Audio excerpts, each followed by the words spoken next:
आप सभी का बहुत बहुत स्वागत है। तो बच्चे, आज एक बार फिर से हम लोग शानदार मुलाकात कर रहे हैं, क्योंकि एसएससी सीजीएल द्वारा जो 26 सितंबर 2024 को पेपर आयोजित हुआ शिफ्ट 1, उसका जीके जीएस पोर्शन हम लोग एनालाइज करेंगे इस शिफ्ट में। आशा है कि इतने दिनों में ये जो शिफ्ट्स के एनालिसिस की सीरीज चल रही है, इससे आपको बहुत लाभ मिला होगा और आपको पता चला होगा कि कहाँ से ज़्यादा पढ़ना है, कहाँ से कम पढ़ना है, करंट अफेयर्स का लेवल ऑफ डेप्थ क्या है, कितने साल पुराना करंट अफेयर्स पूछा गया, और उसी आधार पर आप अपने बचे हुए दिनों को अच्छे से प्लान आउट करके उन सेक्शंस पर विशेष ध्यान देंगे जो हमको पीवाईक्यूज में निकल के दिख रहे हैं कि हाँ, ये है महत्वपूर्ण। चलिए, तो शुरुआत करते हैं 26 सितंबर 2024 शिफ्ट 1 को एनालाइज करना। सबसे पहला, निम्नलिखित में से किस खेल में बाउल्क लाइन या बॉल्क लाइन का शब्द का इस्तेमाल होता है? अब देखो, हमारे देश में ना क्रिकेट, फुटबॉल और उनके बाद हाल ही में हम देखते हैं कि एक नया खेल है जो बहुत ज़्यादा पॉपुलर हो रहा है और उसका नाम है कबड्डी। तो इसलिए कबड्डी का अगर क्वेश्चन पूछा जाता है तो स्वाभाविक है। अब यहाँ पे बॉल लाइन, आपने इनफैक्ट ये भी देखा होगा कि इससे कोई दूसरे शिफ्ट्स में प्रो कबड्डी लीग पर भी क्वेश्चन आए। तो यहाँ पर आप देख सकते हो, ये होती है मिड लाइन, ये होती है बॉल्क लाइन, ये होती है बोनस लाइन और ये होती है एंड लाइन। सबका मतलब समझेंगे। सबसे पहले आ जाते हैं इधर। अब जैसे मान लीजिए ये एक पर्टिकुलर टीम है और इस टीम से एक व्यक्ति, जिसे हम कह रहे हैं रेडर, अब ये जाता है दूसरे पाले में, ये मिड लाइन क्रॉस करके।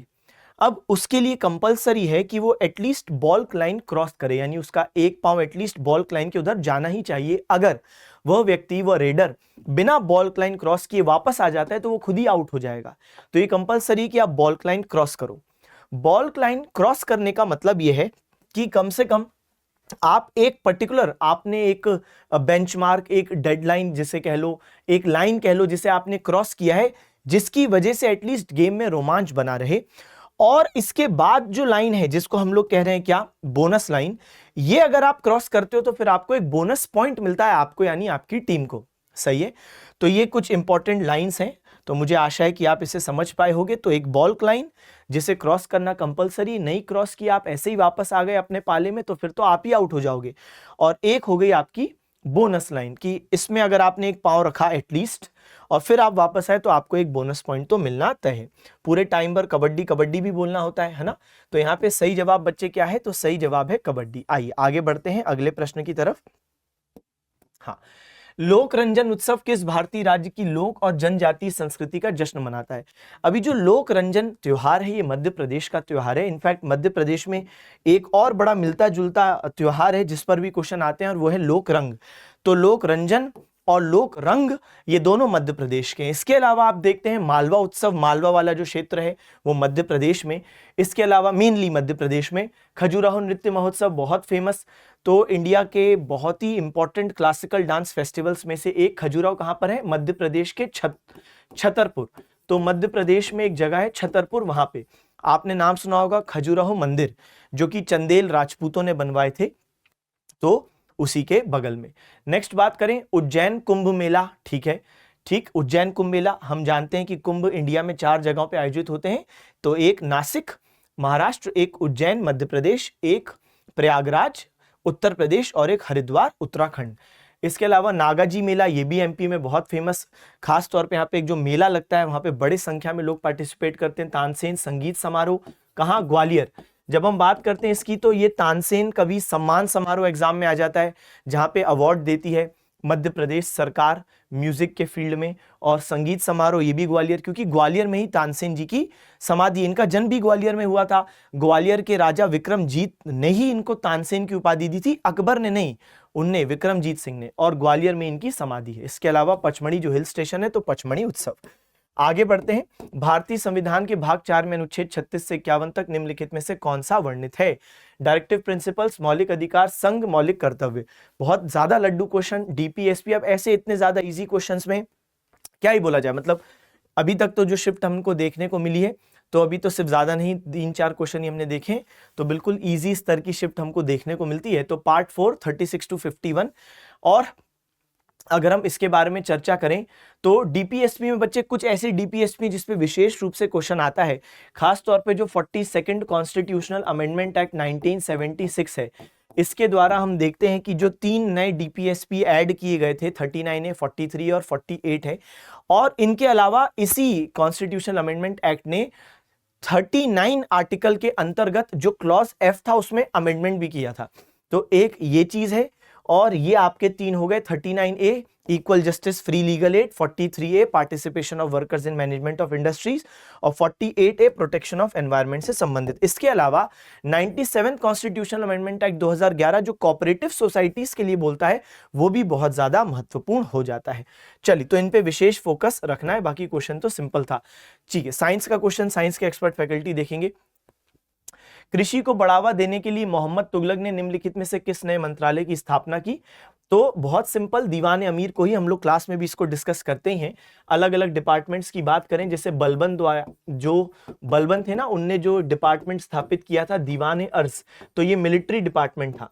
दीवान ए का मतलब ये डिपार्टमेंट ऑफ, और उसके बाद जो हम शब्द देखते हैं तो दीवान अर्ज मिलिट्री डिपार्टमेंट। इसके अलावा आप देखेंगे क्या, तो दीवान ए रियासत, तो दीवान ए रियासत ये क्या है, मार्केट डिपार्टमेंट, अलाउद्दीन खिलजी ने।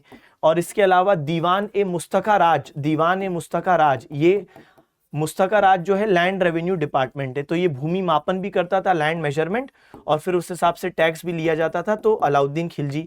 इसके अलावा दीवान ए कोही तो मोहम्मद बिन तुगलक हो ही गया। दीवान ए इस्तियाक ये पेंशन डिपार्टमेंट था फिरोज शाह तुगलक द्वारा।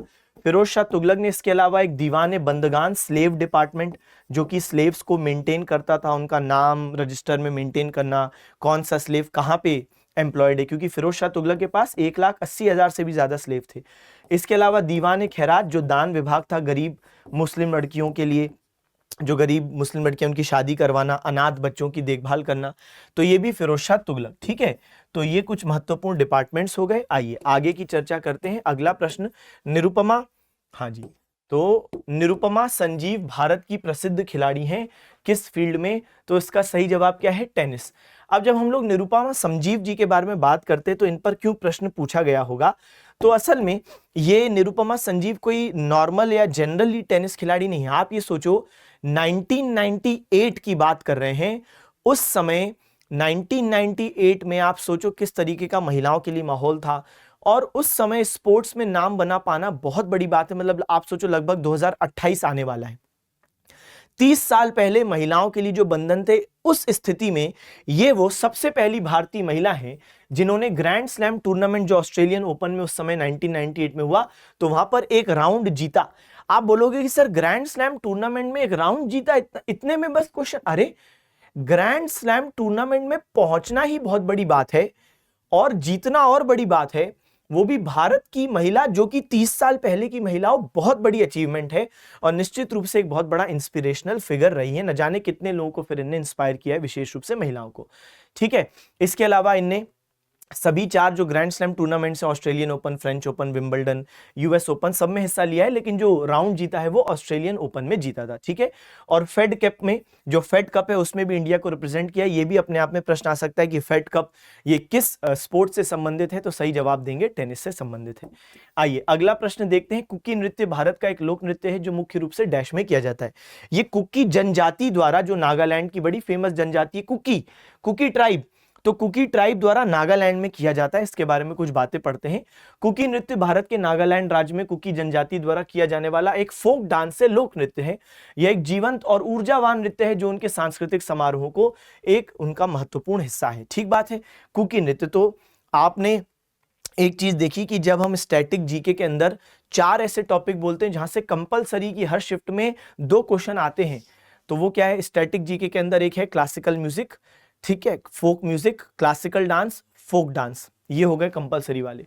इसके अलावा हम बात करते हैं फेस्टिवल्स। आप हमेशा देखोगे कि फेस्टिवल्स का भी एक क्वेश्चन रहता है। तो वो जो मैंने आपको 4 बताए स्टैटिक जीके के टॉपिक, वहां से 2 क्वेश्चन मिनिमम आते हैं, और फेस्टिवल से मिनिमम 1 क्वेश्चन पर शिफ्ट होता ही है। किस्मत अच्छी होती है तो कभी ऐसा भी हो जाता है कि हम देखते हैं कि ये जो क्लासिकल डांस और classical music, folk dance, folk music, वहां से 3 क्वेश्चन भी आ जाते हैं। खैर, नागालैंड के चीफ मिनिस्टर कौन है वर्तमान में? नेफ्यू रियो। और नागालैंड के गवर्नर कौन है? ला गणेशन। और मैं बिल्कुल आपसे बार बार बोलता हूं कि जब भी आप पेपर दे रहे हो, उस समय जो भी देश के 28 राज्य के जो governor, CM plus union territory के जो लेफ्टिनेंट गवर्नर, उनको बिल्कुल पढ़ना है बच्चा। आओ आगे बढ़े। निम्नलिखित प्रसिद्ध बैडमिंटन खिलाड़ियों में से किसने सिंगापुर ओपन 2022 जीता? पीवी सिंधु जी ने सिंगापुर ओपन 2022 जीता है। अब बात करें पीवी सिंधु जी की, तो ऑलरेडी एसएससी ने एक दूसरे शिफ्ट में पूछा था कि स्विस ओपन किसने जीता 2022। क्या पता चलता है कि ये क्वेश्चन आपके करंट अफेयर्स का क्वेश्चन है, क्योंकि 2024 में आपसे वो पूछ रहा है कि 2022 का सिंगापुर ओपन, स्विस ओपन, तो देर से 2 साल के करंट अफेयर्स सीजीएल में जो आ रहे हैं, तो ये वहां से क्वेश्चन बना है, ना कि कोई स्टैटिक क्वेश्चन है। फिर बात करें पीवी सिंधु जी के बारे में, तो इनने साल 2016 में रियो डी जेनेरियो ब्राजील, वहां पे सिल्वर मेडल ओलंपिक्स में जीता था, और उसी साल इनको मेजर ध्यानचंद खेल रत्न पुरस्कार 2016 में सम्मानित किया गया।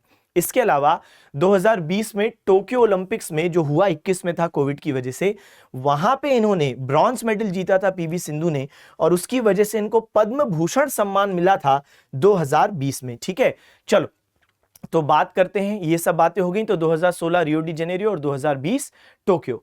चलो आगे का डिस्कशन करते हैं अब हम लोग। तो निम्नलिखित पल्लव राजाओं में से किसने वातापी या बादामी पर कब्जा किया और चालुक्यों को हराया? अब ये क्वेश्चन हम लोग हिस्ट्री में करते हैं, जब पोस्ट गुप्ता एज यानी गुप्तोत्तर काल में हम लोग ये बात करते हैं कि जब गुप्त नॉर्थ इंडिया में वीक हो गए थे, तब यहाँ पे आगे चल के वर्धन वंश बहुत स्ट्रांग हो गया। अच्छा, उसी टाइम पे दक्कन भारत में था चालुक्य, और यहाँ पे पल्लव के टाइम पे थे कौन? साउथ इंडिया में कौन थे? पल्लव वंश। और हम लोग क्लास में पढ़ते भी हैं कि चालुक्य वंश के राजा जिनका नाम था पुलकेशिन सेकंड, तो पुलकेशिन सेकंड ने क्या किया था, यहां पे हर्षा को भी हरा दिया बैटल ऑफ नर्मदा में, और यहां पे चालुक्य वंश के राजा पुलकेशिन सेकंड ने पल्लव वंश के महेंद्र वर्मन को हरा दिया था। और फिर उनको लगा कि भाई लो, मैं तो किसी से हारता नहीं हूं, इनने उपाधि भी ली थी दक्षिण पथेश्वर, लॉर्ड ऑफ द साउथ। लेकिन महेंद्र वर्मन, जिनकी हत्या कर दी थी पुलकेशिन ने, महेंद्र वर्मन के बेटे नरसिंह वर्मन ने अपने पिता की मृत्यु का बदला लिया और पुलकेशिन द्वितीय की आगे चल के हत्या कर दी। और तब नरसिंह वर्मन ने चालुक्य लोगों की जो कैपिटल थी बादामी या वातापी, उस पर कब्जा कर लिया और टाइटल लिया वातापी कोंड। तो ये हम लोग बहुत अच्छे से डिस्कस करते हैं क्लास में भी, प्लस यूट्यूब पे भी। अभी जो आपके लिए एक सीरीज शुरू की गई थी, उसमें भी मैंने आपको ये पूरा डिस्कशन हिस्ट्री में किया था। अच्छा, तो जो पल्लव लोग हैं उनका कैपिटल क्या है बच्चे? कांचीपुरम, तमिलनाडु। पल्लव लोगों के ही अंतर्गत हम देखते हैं शासन काल में एक शानदार टेंपल बना है, शोर टेंपल, जिसको तट मंदिर भी कहते हैं। इसके अलावा हम देखते हैं पंचरथ मंदिर भी बना है, पंचरथ मंदिर। पंचरथ मंदिर और शोर मंदिर कहां पर है बच्चे? महाबलीपुरम, नॉट कांचीपुरम, महाबलीपुरम में मौजूद है। अच्छा ठीक है सर, एक बात ये समझ में आ गई। और पल्लव लोगों के ही नेतृत्व में एक और मंदिर बना है, कैलाशनाथ मंदिर। ये कैलाशनाथ मंदिर कांचीपुरम में है। कहां पर है बच्चे? कांचीपुरम। तो के से कैलाशनाथ और के से कांचीपुरम, ठीक है, जो राजधानी है वहां। चलो, तो यहां पे सही जवाब क्या हो गया? किसने वातापी कोंड की उपाधि ली? तो इसका सही जवाब बच्चे क्या हो जाता है? नरसिंह वर्मन, यानी वातापी का विजेता, वातापी को कॉन्कर करने वाला मैं, नरसिंह वर्मन। 1987 में किस पार्श्व गायक को नाइटिंगेल ऑफ एशिया पुरस्कार से सम्मानित किया गया? ठीक है, अब देखो, भारत कोकिला बोलते हैं लता मंगेशकर जी को, क्या बोलते हैं? भारत कोकिला, नाइटिंगेल ऑफ इंडिया। लेकिन यहां पे क्या पूछा है? Nightingale of Asia. यहां पे सही जवाब है आशा भोसले जी। अब क्या ही मैं कहूं इनके बारे में, लता मंगेशकर जी की सिस्टर ही हैं, और दोनों ही जो सिस्टर्स थी, क्या ही गिफ्टेड कह लो या आप उनकी मेहनत भी कह लो, क्योंकि उस गले को मेंटेन करना इतने सालों तक, बहुत ही ज्यादा मधुर आवाज। और आशा भोसले जी ने इतने अवार्ड्स जीते हैं, देखेंगे हम लोग, बात करते हैं। जैसे आप देखो, दादा साहिब फाल्के अवार्ड 2000, पद्म विभूषण 2008, बंग विभूषण 2018, महाराष्ट्र भूषण 2021। ये अवार्ड्स, जैसे महाराष्ट्र भूषण, इनको हल्के में मत लेना, क्योंकि जैसे हम बात करते हैं भीमसेन जोशी, जिन पर एसएससी ने सीजीएल में ऑलरेडी कई बार प्रश्न पूछा है, तो उन पर एक बार ये पूछ लिया था कि निम्नलिखित में से कौन सी पर्सनैलिटी जिनको महाराष्ट्र भूषण सम्मान मिला है, बताइए कौन से। तो महाराष्ट्र भूषण यानी जो स्टेट स्पेसिफिक अवार्ड्स होते हैं ना किसी पर्सनैलिटी के, तो उनको हल्के में नहीं लेना है। महाराष्ट्र भूषण सम्मान भी आशा भोसले जी को मिला है। इसके अलावा यहाँ पे देखें, नाइटिंगेल ऑफ एशिया। इसके अलावा Lata Mangeshkar award by Madhya Pradesh government. अब ये लता मंगेशकर जी की ही सिस्टर है, और इनको मिला है लता मंगेशकर अवार्ड, मध्य प्रदेश सरकार द्वारा दिया गया। ये भी आ सकता है कौन सी सरकार देती है? मध्य प्रदेश सरकार। ग्रैमी अवार्ड में नॉमिनेशन हुआ था। और इसके अलावा देखो, Lata Mangeshkar award by Maharashtra government, तो एमपी गवर्नमेंट और महाराष्ट्र गवर्नमेंट दोनों ही लता मंगेशकर सम्मान दी। बाकी दादा साहेब फाल्के तो हमने चर्चा कर लिया। चलिए आगे बढ़ते हैं। कृषि क्षेत्र में सब्सिडी का आर्थिक औचित्य क्या है? क्यों दी जाती है सब्सिडी? इकोनॉमिक जस्टिफिकेशन क्या है? अब ये वाले जो क्वेश्चन है ना, generally IQ, common sense, economy के बहुत सारे ऐसे क्वेश्चन जो सीजीएल में पूछे गए 2024 में, नॉर्मली आप ऑप्शंस रीड करो, आपको आंसर मिल जाएगा। क्यों दिए जाता है भाई? तो इसका उपयोग कृषि में पूंजीगत सामान उत्पादकों को लाभ प्रदान करने के लिए ऐसा हो सकता है कि किसानों को सब्सिडी दे रहे हैं ताकि किसान जो कैपिटल चीजें हैं भाई वो ज्यादा खरीदें। आप खुद सोच के देखो, क्या ऐसा संभव है कि कैपिटल मशीनरी किसान लोग ज्यादा खरीदें तो पूंजीवादियों को फायदा देने के लिए क्या ये चीज की जाती होगी, सब्सिडीज दी जाती होंगी? तो इस बात का कोई औचित्य नहीं है। तो यहाँ पे ये वाली जो चीज है बच्चे एकदम गलत है। Next, mostly use to provide benefits for rich farmers, क्या सिर्फ अमीर किसानों को सब्सिडी मिलती? नहीं, ऐसा तो नहीं है, गरीब को भी मिलती है। It is part of government expenditure in service sector, भाई सेवा क्षेत्र से क्या लेना देना सब्सिडी यहां देने का? यह उन्नत प्रौद्योगिकी का लाभ प्रदान करने और उत्पादन की लागत को कम करने के लिए एक प्रोत्साहन है। यही सही जवाब है, क्योंकि आप सोचो भाई, कॉस्ट ऑफ प्रोडक्शन किसी किसान की 100 रुपए है, लेकिन अगर गवर्नमेंट सब्सिडी दे रही है तो उसका खुद का 50 रुपए लग रहा है, 50 सरकार का लग रहा है, तो उसके लिए तो कॉस्ट ऑफ प्रोडक्शन कम हो गया। तो निश्चित रूप से यही बात है। निम्नलिखित में से कौन सा कथन, अच्छा साइंस के क्वेश्चन, साइंस के एक्सपर्ट फैकल्टी डील करेंगे। भारतीय संविधान के निम्नलिखित में से कौन से अनुच्छेद और भाग राज्य विधानमंडल से संबंधित है? मैंने कहा आपको इजी टू मॉडरेट स्तर की है, इनफैक्ट इजी क्वेश्चन ही ज्यादा है, जो मॉडरेट स्तर का था वो हमको 1-2 ही मिले, वरना इजी शिफ्ट है अभी तक। तो अब आप देखो, पॉलिटी के क्वेश्चन, हिस्ट्री के क्वेश्चन बहुत ईजी आए हैं। तो स्टेट लेजिस्लेचर तो 168 से 212। वैसे अगर हम स्टेट गवर्नमेंट की बात करते हैं तो सेंट्रल गवर्नमेंट की अगर बात करें, सॉरी यूनियन बोल दूं मैं, तो यूनियन गवर्नमेंट की अगर हम बात करें बच्चे तो हम लोग क्या बोलते हैं यूनियन गवर्नमेंट, तो ये आपका मौजूद है आर्टिकल 52 से आर्टिकल 151 तक। ठीक है, ये बात हो गई हमारी। उसके बाद अगर हम बात करते हैं स्टेट गवर्नमेंट की, तो स्टेट गवर्नमेंट हमें कहां देखने को मिलती है? तो आर्टिकल 152 से 237 तक मिलती है। ठीक है, वैसे भी आप कुछ एलिमिनेट कर दो, 79 से 122 ये क्या है? पार्लियामेंट है। ठीक है, 243 से 243 ओ क्या है? पंचायत है। क्या है बच्चे? ये पंचायत है, वेब सीरीज नहीं, पंचायत के आर्टिकल्स हैं। ठीक है, और बात करते हैं तो यहाँ पे क्या बचा? 2, 168 से 212 ये भी स्टेट गवर्नमेंट है, लेकिन ये स्टेट लेजिस्लेचर है। और 214 से 31 ये हो गया आपका हाई कोर्ट। सही है, यहाँ पर मैंने आपकी एडिशनल उसके लिए एक स्लाइड भी तैयार की है, आप चाहें तो बिल्कुल इसका स्क्रीनशॉट ले सकते हैं।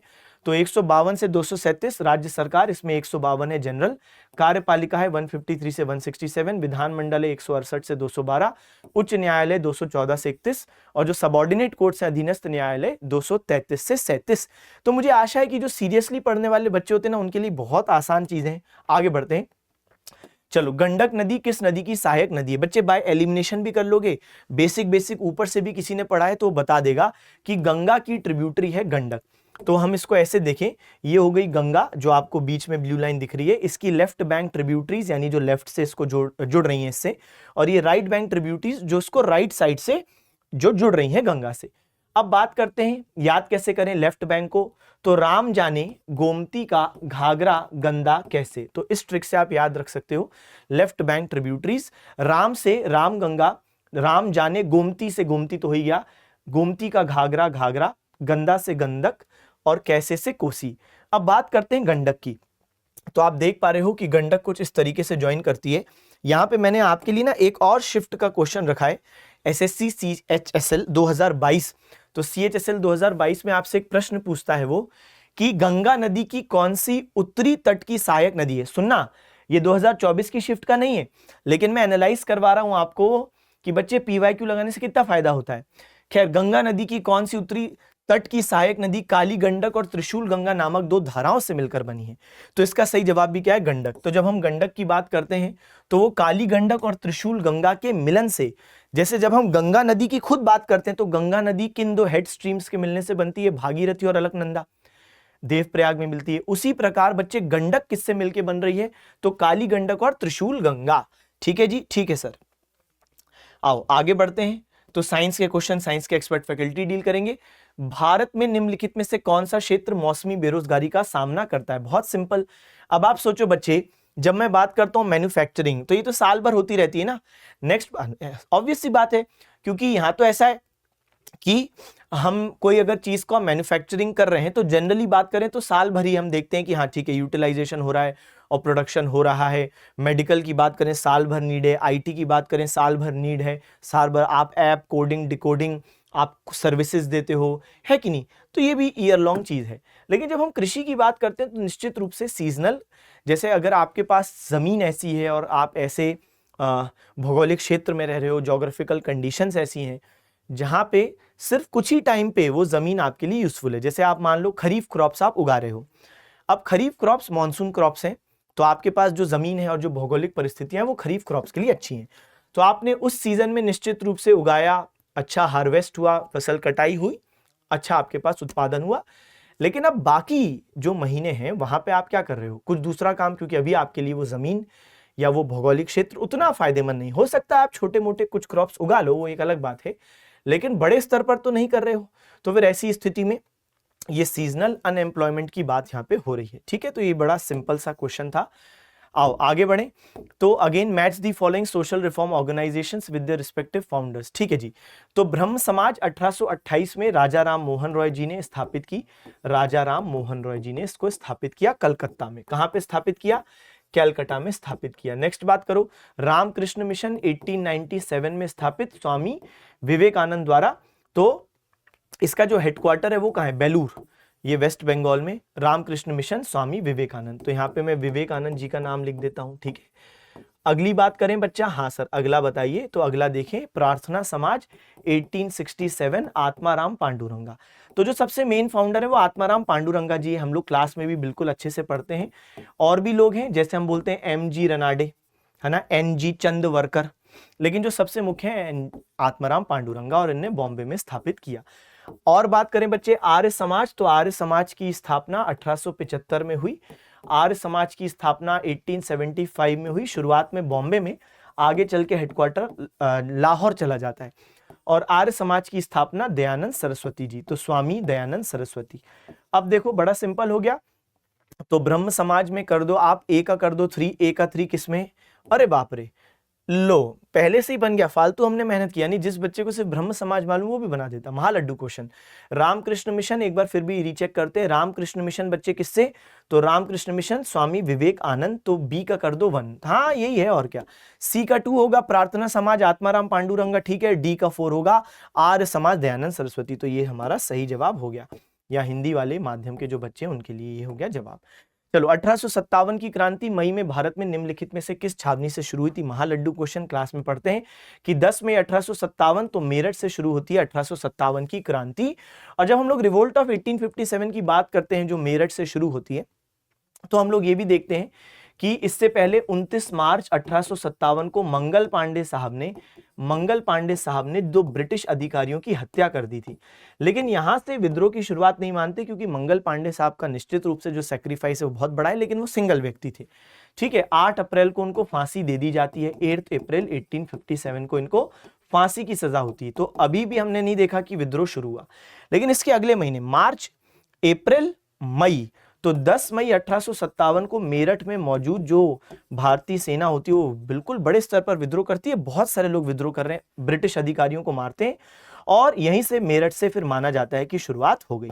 अच्छा, जो सिंबल था, जो प्रतीक चिन्ह है वो है रोटी और कमल का फूल, लोटस। ये 1857 के प्रतीक चिन्ह है। लोग चपाती और कमल का फूल ही एक दूसरे को बांटते थे। तो अगर किसी गांव ने किसी दूसरे गांव से एक्सेप्ट कर लिया कमल का फूल चपाती, यानी वो भी इसमें हिस्सा ले रहा है, ये इसका सिंबल है। और देखें तो मंगल पांडे साहब के बारे में बात करें तो 34th नेटिव इन्फेंट्री, 34वीं जो देशी इन्फेंट्री, उसके सैनिक थे। और इनने बैरकपुर में तैनात थे। बैरकपुर कहां पर है बच्चे? तो बैरकपुर खुद बंगाल में यहीं पर तैनात है। ठीक है, तो ये भी एक बात हो गई। अच्छा, 10 मई को सैनिक निकले, कहां पहुंचे? तो रात भर चले और अगले दिन पहुंचे 11 मई को, कहां? दिल्ली। और जब हम दिल्ली की बात करते हैं तो दिल्ली में कौन मौजूद था बच्चे? तो दिल्ली में मौजूद थे बहादुर शाह जफर। और जो बहादुर शाह जफर साहब हैं, जो मुगल बादशाह हैं, जिनकी उम्र उस टाइम पे 82 वर्ष थी, 82 ईयर्स थी, उनको जबरदस्ती शहंशाह हिंदुस्तान घोषित कर दिया गया। उनकी इच्छा नहीं थी, क्योंकि उनकी उम्र ही है भाई, कितनी उम्र है? 82 ईयर्स की तो उनकी एज है, तो उनकी इच्छा नहीं थी, तो शहंशाह हिंदुस्तान उनको घोषित कर दिया गया। इस टाइम पे जो ब्रिटिश गवर्नर जनरल था वो था कैनिंग, और जो महारानी थी वो थी विक्टोरिया। चलिए आगे बढ़ते हैं, अगला देखते हैं question. Upper portion of the earth, पृथ्वी के ऊपरी भाग को क्या कहूं मैं, मतलब क्या कोई ऐसा बच्चा है जो ये कहेगा कि अरे सर टफ शिफ्ट है, कितनी आसान शिफ्ट है। In fact one of the most easiest shifts जो एसएससी सीजीएल 2024 में आई वो ये है लिथोस्फीयर बच्चे। तो बहुत इजी शिफ्ट हमको देखने को मिलती है। ज्योग्राफी के भी क्वेश्चंस आसान है, ये देखो पॉलिटी का क्वेश्चन, भारतीय संविधान का कौन सा भाग उपराष्ट्रपति के चुनाव से संबंधित है। अब वो चाहता तो भाई कम से कम एटलीस्ट आर्टिकल पूछ लो ताकि कुछ तो बच्चे कंफ्यूज हों, या जो इन डेप्थ नहीं पढ़ा है, वैसे वो भी इन डेप्थ नहीं होता, लेकिन फिर भी कुछ तो हो कि जो बच्चे ने मेहनत नहीं। लेकिन ये क्या है, ये तो हर किसी को मालूम है कि यूनियन गवर्नमेंट का पार्ट है। अब इलेक्शन हो या कुछ भी हो, मतलब क्या रहा आपका इलेक्शन पूछने का, कोई मतलब नहीं रहा। मतलब बहुत ही ज्यादा लड्डू क्वेश्चन बच्चे। पार्ट 5। तो जब हम लोग बात करते हैं यूनियन एग्जीक्यूटिव की, पहले यूनियन गवर्नमेंट के बारे में बात करें तो जो यूनियन गवर्नमेंट है आपका आर्टिकल 52 से 151, और इसके अंतर्गत जब हम एग्जीक्यूटिव कार्यपालिका की बात करते हैं 52 से 78, तो वहां पे हम लोग क्या देखते हैं बच्चे, 52 से 78 में president, article 52 there shall be a president of India, vice president there shall be a vice president of India, article 63 prime minister of council of ministers, article 74 there shall be a council of ministers with PM as its head to aid and advise the president, तो article 74, और attorney general आपका article 76 हो गया। इसके अलावा तो ये हमारे एग्जीक्यूटिव वाले बात हो गई। अब हम बात करते हैं exactly election of vice president. भाई 63 में तो है there shall be a vice president of India, लेकिन अब हम बात कर रहे हैं इलेक्शन की, तो आर्टिकल 66 और वाइस प्रेसिडेंट का जो इलेक्शन होता है उसमें इलेक्टेड और nominated members of Lok Sabha and Rajya Sabha दोनों हिस्सा लेते हैं। ये प्रेसिडेंट के चुनाव से अलग बात है। प्रेसिडेंट के चुनाव में आप देखते हो कि कौन हिस्सा ले रहा है, सिर्फ इलेक्टेड मेंबर्स, भले ही लोकसभा हो, राज्यसभा हो, या स्टेट लेजिस्लेटिव असेंबलीज के इलेक्टेड हो, या यूनियन टेरिटरीज के लेजिस्लेटिव असेंबलीज के, लेकिन इलेक्टेड मेंबर्स। लेकिन वाइस प्रेसिडेंट में तो स्टेट यूनियन टेरिटरी हिस्सा लेते नहीं इलेक्शन में, सिर्फ कौन लेता है, पार्लियामेंट। लेकिन उसमें इलेक्टेड और नॉमिनेटेड दोनों, यानी निर्वाचित और नामांकित, वो दोनों लोकसभा राज्यसभा के, आर्टिकल 66। चलो, पश्चिम बंगाल में एक वर्ष में कितनी चावल की फसलें उगाई जाती हैं, 3। ये बड़ा सा रिपीटेड क्वेश्चन है। इनफैक्ट अगर जिस बच्चे ने पुराने एसएससी के शिफ्ट्स लगाए होंगे उससे ही बहुत आसानी से बनेगा, क्योंकि ये एसएससी कम से कम तीसरी बार पूछ रहा है औस, अमन और बोरो, और ये सीजन के अनुसार होता है। जैसे उदाहरण के लिए आप देखो, बात करते हैं किसकी, तो समर सीजन में औस राइस वेराइटी, ये राइस वेराइटी है। तो आप सोच रहे हो क्या है, ये तो ये बच्चे चावल का प्रकार है। तो ये जो औस प्रकार है, ये समर सीजन में इसको सो किया जाता है, बोया जाता है, और फिर हम देखते हैं कि इसका जो हार्वेस्ट होता है वो ऑटम में होता है। इसके बाद फिर हम बात करें अमन, तो यहां जुलाई अगस्त में हम देखते हैं कि इसको सो यानी कि बोया जाता है और हार्वेस्ट किया जाता है विंटर में। और जब अमन को हार्वेस्ट कर रहे हैं उसी टाइम पर बच्चे बोरो की बारी है सो, यानी इसकी जो सोइंग प्रोसेस है वो विंटर में शुरू होगी। तो सबसे पहले क्या हो गया, औस। आप ना ये ऑर्डर भी दिमाग में रखो, औस और फिर अमन और बोरो, औस, अमन और बोरो, ठीक है, ए बी, आब। तो औस, अमन और बोरो, ठीक है। और सिर्फ वेस्ट बंगाल में नहीं, असम, उड़ीसा में भी इसी प्रकार से एक साल में 3 वेराइटीज। आओ आगे बात करें। हाँ, तो जो साइंस के क्वेश्चन है, साइंस के एक्सपर्ट फैकल्टी डील करेंगे। माइक्रो फाइनेंसिंग शब्द का पहली बार इस्तेमाल 1970 के दशक में ग्रामीण बैंक ऑफ बांग्लादेश के विकास के दौरान किया गया, जिसकी स्थापना मोहम्मद यूनुस द्वारा की गई। अब मोहम्मद यूनुस बहुत ज्यादा चर्चा में वैसे भी रहते थे ग्रामीण बैंक के लिए, और जब ये बांग्लादेश के एडवाइजर बने हैं ना, वो care taker government Sheikh Hasina के भारत आने के बाद, तो उसके बाद तो बहुत चर्चा में आए। तो निश्चित रूप से इन पर क्वेश्चन पूछा जाना स्वाभाविक है, क्योंकि बहुत करंट अफेयर्स में रहे थे। अब मोहम्मद यूनुस साहब, अभी वाली बात छोड़ दें, अगर हम इनके पास्ट में जाएं तो इनने क्या किया था बच्चे, इनने ही ग्रामीण बैंक की स्थापना की थी, और इनका जो वर्ष था स्थापना का, वो वर्ष था 1976। तो 1976 में इनने ग्रामीण बैंक की स्थापना की। अच्छा, इसकी सबसे अच्छी बात यह है कि यहां पे बिना कोलैटरल, बिना कुछ गिरवी रखे ये लोन देते थे, और यहां पे जब भी डिसबर्समेंट हो रहा है यानी दिया जा रहा है, तो ऐसी स्थिति में सारे गांव के जो लोग हैं, जो ग्रामीण बैंक के सदस्य बन रहे हैं, वो इकट्ठा होंगे, और फिर उनके सामने हम देखते हैं कि ये ट्रांजैक्शंस हो रहे हैं। कितनी शानदार बात है, यानी पूरी ट्रांसपेरेंसी है और कोई कॉम्प्लिकेशंस नहीं, क्योंकि गांव के लोगों को यही चाहिए कि भाई जो हो रहा है सामने करवा दो। सिंपल सादे लोग हैं, ऐसा नहीं कि आपने 10 प्रकार के कॉम्प्लिकेशंस कर दिए कि नहीं बैंक आओ और आपने बोल दिया कि ये फॉर्म भरना, कुछ नहीं। तो जो हो रहा है सबके सामने हो रहा है, सब साक्षी हैं। तो बिना गिरवी रखे लोन देना और हर प्रकार का ट्रांजैक्शन सामने होना, ये सबसे इंपॉर्टेंट एस्पेक्ट थे जिसने ग्रामीण बैंक को बांग्लादेश में सफल बनाया और फिर ये अन्य देशों के लिए एक मॉडल बना। आगे चल के मोहम्मद यूनुस साहब को इसके लिए नोबेल पीस प्राइज भी मिला था, ठीक है। तो इनको नोबेल प्राइज मिला 2006 में। इनफैक्ट ये बांग्लादेश से पहले व्यक्ति हैं जिनको नोबेल पीस प्राइज मिला। और फिर आगे चल के हम देखते हैं कि 2024 में शेख हसीना के भारत आ जाने के बाद, उनको वहां से निकाले जाने के बाद ये केयर टेकर गवर्नमेंट के हेड बने रहे, ठीक है। तो ये भी हमने देखा। तो क्या बन गए? 5th chief adviser of Bangladesh. चलिए आगे बढ़े। पद्म भूषण पुरस्कार से सम्मानित अरविंद पारिक निम्नलिखित में से कौन सा संगीत वाद्य यंत्र बजाते हैं? ये बजाते हैं बच्चे सितार। कौन सा बजाते हैं? सितार। अरविंद पारिक, ये सही जवाब है। तो ये हैं अरविंद पारिक जी, सितार बजाते हैं। जब सितार की बात होती है तो कुछ और लोग भी बहुत महत्वपूर्ण है। पंडित रविशंकर साहब, जिनको तो क्या मिल चुका है? भारत रत्न मिल चुका है 1999। इसके अलावा उस्ताद विलायत खान, तो बेटा उस्ताद विलायत खान बहुत इंपॉर्टेंट, उस्ताद विलायत खान, सितार बजाने के लिए फेमस उस्ताद विलायत खान। इसके अलावा एक नाम आप ऐड करो, अरविंद पारिक।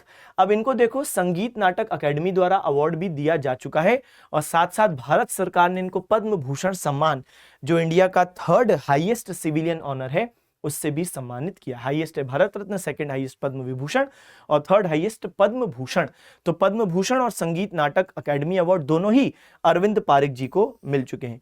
नेक्स्ट बात करें, पर्यावरण संरक्षण अधिनियम 1986 सभी प्रकार के पर्यावरण प्रदूषण को रोकने के लिए डैश को प्राधिकरण स्थापित करने का अधिकार देता है। महालड्डू क्वेश्चन, किसको अधिकार देगा भाई? सेंट्रल गवर्नमेंट को अधिकार देगा। एनवायरमेंटल प्रोटेक्शन एक्ट के बारे में बात करें तो यहाँ पे बहुत सारी चीजें सेंट्रल गवर्नमेंट से रिलेटेड हैं, जैसे अच्छा, एक तो इसका ईयर भी दिमाग में रखना।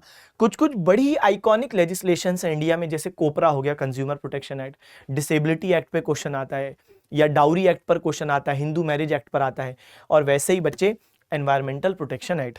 तो देखो यहाँ पे क्या है, ये ऑथोराइज करती है सेंट्रल गवर्नमेंट को कि वो प्रोटेक्ट और इंप्रूव करे environmental quality control, reduce pollution from all sources. और ऐसा कैसे कर पाएगी केंद्र सरकार? तो आगे का देखो पॉइंट क्या कहता है कि ये एक्ट एम्पावर करती है सेंट्रल गवर्नमेंट को कि वो ऐसी अथॉरिटीज एस्टेब्लिश कर पाए जिनका ये काम हो कि वो एनवायरमेंटल पोल्यूशन वगैरह टैकल करे। क्योंकि अब सेंट्रल गवर्नमेंट खुद थोड़ी ना टैकल करेगी भाई, वो ऐसी अथॉरिटीज बनाएगी जो टैकल कर पाए। साथ साथ एक और चीज देखो, यहां पे ऑथराइज करती है सेंट्रल गवर्नमेंट को कि वो रेगुलेट करे पॉल्यूशन कंट्रोल नॉर्म्स, यानी नए रूल्स और रेगुलेशन जब आपको लगे तो आप बना सकते हो। यानी यहां पे सेंट्रल गवर्नमेंट के पास फुल पावर है इस विषय में। चलिए, तो फिर हमने यहां पे पूरा एनालिसिस कर लिया इस पर्टिकुलर शिफ्ट का। मुझे आशा है कि ये एनालिसिस आपको बहुत लाभ दे रहा होगा। जरूर कमेंट सेक्शन में बताइएगा कि आपको ये कैसा लगा। पढ़ते रहें, सिलेक्शन लें, अपने माता पिता का नाम रोशन करें। Okay, bye bye, thank you, tata, see you again.